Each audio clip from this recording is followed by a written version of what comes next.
Yeah. Religion gets attacked all the time. You have Richard Dawkins. You've heard of Richard Dawkins, yeah? Yeah. Yeah, I call him Richard Dawkins, yeah? Yeah, that's real classy.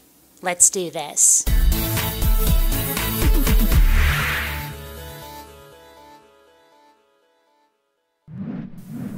Greetings, fellow space travelers. BionicDance here with my co-pilot, Columbia.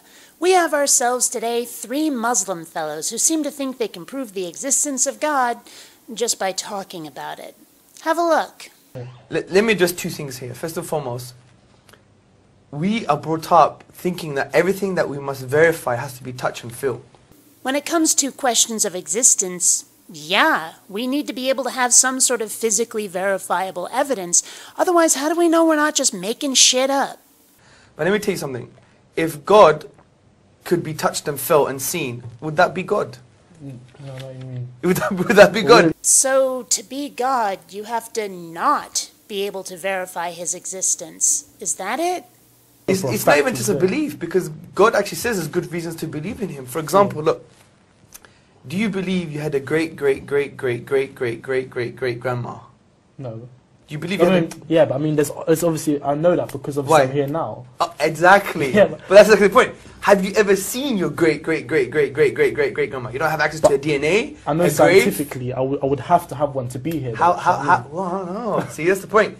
Using the terminology here. Scientifically, you have no clue. See, here's part of the problem. When we try to explain to religious people that, yeah, we need physically verifiable evidence, they seem to think that we have to see it right here, right now with our own eyes. But we can know it by proxy. For example, with this infinitely great-grandmother, we know how reproduction works. We can verify that. And from it, we can infer that, yeah, we had this grandmother to the nth power. We don't have that kind of evidence for a God, though. You have no clue. Scientifically, you're just dumb on this position. Or we're dumb on this position, because what does science say? Science say we can only verify the physical world and things that we can touch and feel. You see what I mean? This is rampant among religious communities of all denominations. And frankly, I think they know that it's wrong, but they use it anyway because what other argument do they have in the face of their complete and utter lack of evidence? It's a shut-up tactic. It's a way of saying to the opposition, you do it too, you hypocrites. Now leave us alone. Yeah. The only way you know you got a great-great-great-great-great-great-great-great-grandma is because you're here. You've made a logical, rational decision. Not based on the physical world, based on necessity.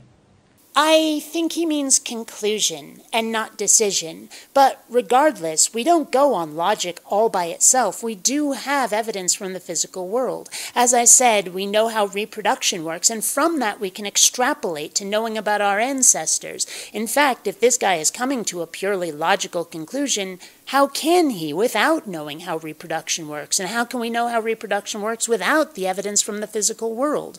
If you're going on pure logic alone, you have no data to reach any kind of conclusion. If it's necessary your great-great-great-great-grandmother existed in order for you to be here. You can't see her, but if someone says she never existed, you say, get lost, man, you're crazy. This is kind of a variation on Aquinas' argument from necessity, which is more or less what we're headed to. Yeah. So the point is, we don't need physical evidence all the time to come to conclusions. And exactly the same thing with God. As you said, cause and effect, creator and created. And if for God and creation we have the same kind of evidence that we have for grandmother and reproduction, you might have a point. But we don't. Let's put it this way. Everything in the universe, dude, that begins to exist, okay, if I just popped like this, here I am, I just popped into existence, has a cause. You know it must have came from somewhere. Everything that begins, that starts to exist, always has a cause. Actually, if we're going to be 100% honest, you don't know that. It's true that in our limited experience, everything has a cause, but that does not mean there can't be exceptions, however improbable we may find that. There are certain scientific truths we used to hold as inviolable with which we have since found flaw or complete contradiction, and if you don't keep an open mind, you may never reach the truth. Number 2, the universe, without a shadow of a doubt now, began to exist. Based on philosophy, mathematics, Big Bang. You know about the Big Bang, yeah? Yeah, well, yeah. Actually, the universe in its current form began to exist. What there was before the Big Bang is as yet undetermined. So from all this, we know the universe began to exist. So what logically follows? Therefore, the universe has a cause. So we just say, right, without a doubt, we know the universe has a cause.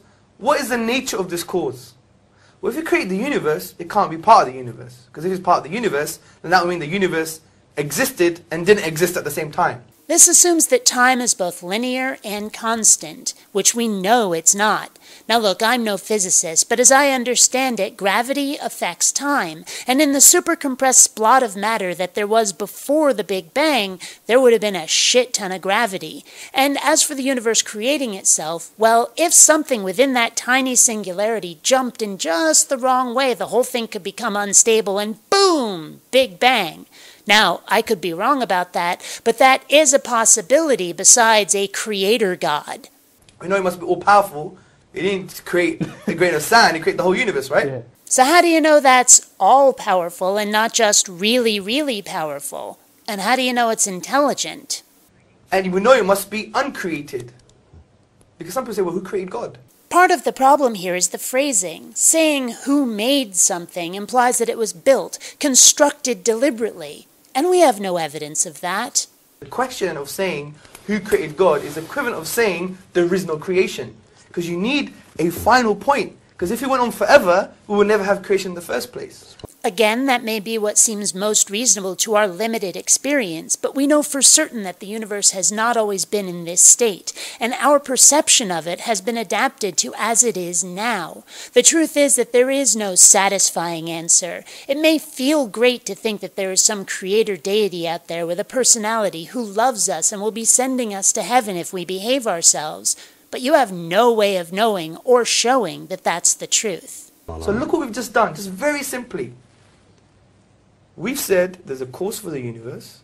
It must be one, powerful, and uncreated. This is exactly what the Quran says. Okay, so a viscerally satisfying answer for where the universe came from was written into a book. And there is nothing like him. He's immaterial. He's outside of the universe. Well, that's awfully convenient. He's outside of the universe, so nobody can check him out to make sure he's real. But if he's outside the universe and never interacts with the physical world, on what basis do you have to say that he's real, much less that you know what his nature is like? So we come to the conclusion that there must be a God. For me, I think that's irrefutable evidence there. Except that it's not evidence. At best, it's a hypothetical assertion that lacks any hard data with which it can be tested, verified. The truth is that logic all by itself is inadequate to the task of proving that something exists. As long as I don't have to provide any evidence to back up my claims, I can logically prove the existence of anything. If we're going to prove that a God exists, testable scientific evidence is required. Period. And then what I would say now is God an absentee landlord? He just give you the keys and will go away. No, how could we apply something to God that we'll never apply to ourselves? I got a BlackBerry, right? What came with my BlackBerry? A manual came with my BlackBerry. No. Human beings made this, No. and they made the manual. No. So we make manual for things. We're saying God wouldn't give us guidance? We're actually being saying lesser for the being that created the whole universe? Now, hold on a second. Let's examine this analogy for just a moment. Because you see, BlackBerries are devices created by humans to be used, and any instruction manual is there to show how to manipulate them. So if there's an instruction manual for humans, wouldn't it be read by those who are going to be manipulating, using humankind? Think about it for a moment.